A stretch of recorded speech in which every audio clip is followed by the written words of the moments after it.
साथीहरु हाम्रो घरमा चाहिँ नि तलको दादाले थाइल्यान्डबाट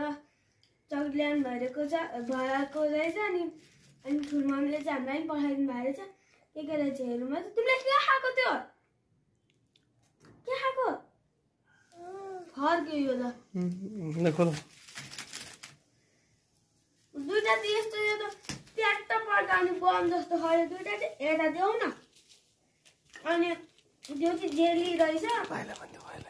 अनि यो चाहिँ खोल्दै कि जेली रहेछ भाइ खाइदिउँ बाबा खोलेको जेली रहेछ है यो चाहिँ नरिवल बाला रहेछ होइन यो देखाउनु क्यामेरामा नरिवल बाला हुन्छ